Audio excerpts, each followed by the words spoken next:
Lawmakers trying to implement tougher penalties for people convicted of a DUI. An Oklahoma proposal would ban them from buying alcohol at stores and bars. A judge would then decide how long they'd have to keep away from booze. But can this really be enforced? Here for a fair and balanced debate, defense attorneys Richard Roth and Doug Burns join me now. Thanks for being here, gentlemen. Sure. So let's talk about the pros of this proposed bill, because there are two parts of it. You would actually not be able to, you'd have to abstain from drinking if you had a DUI, not purchase. And then also someone who was caught buying for someone with a DUI could also face a felony. Yeah, I mean, to make that a felony really seems very harsh. I mean, first of all, back to the you can't drink and you can't buy. The can't drink, I can understand. Okay, that's a normal condition of probation a lot of times. You can't drink alcohol because you had an alcohol offense. But not to buy is crazy because let's say, just quick hypothetical from the old law school classroom, your wife says, honey, we need a bottle of wine for tonight's dinner. Could you just go down the street to the liquor store and get it? Now all of a sudden you're before a court on a violation of probation. That's crazy.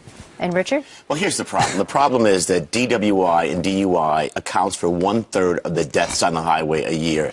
You have a 7 times a greater chance of having DUI more than if you've had it once. You have a 7 times chance of getting it again. So is this a proper deterrent? So this is a deterrent, and there must be something done. It's hard to enforce. I will give Doug tremendous credit. He's right. It's hard to enforce, but something must be done to stop this from happening. It's predominantly in the 20 to 35-year-old age group, and it's pretty severe. Do you think it goes too far to maybe involve a felony with someone who's then buying for this person? Because they would in fact have to have a special ID now, or marking on your current license? Alcohol restricted. But let me make one other point working off of Richard, and that's this. The crime is not drinking, and drinking's not illegal. I'm not trying to be cute. It's drinking and then, of course, driving. Right. So the point is we have like interlock ignition stuff, which prevents you ostensibly from getting in a car when you're drunk.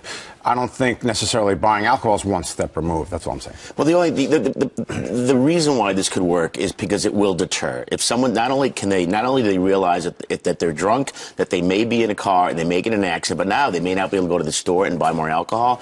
It's another step to try to deter the 20 to 30,000 deaths a year in the United States from DWI. Right, or down the road, what if you're at a party with a bunch of people or a dinner and you simply pay the bill for someone who then consumed alcohol? This could perhaps be a slippery slope. But we thank you both for the debate. Although the friend must know that you must knowingly buy it for a friend who has been prohibited from buying it. So you have to prove that the prosecutor have to prove that knowledge. Richard and Doug, thank you both. My pleasure. Always appreciate that.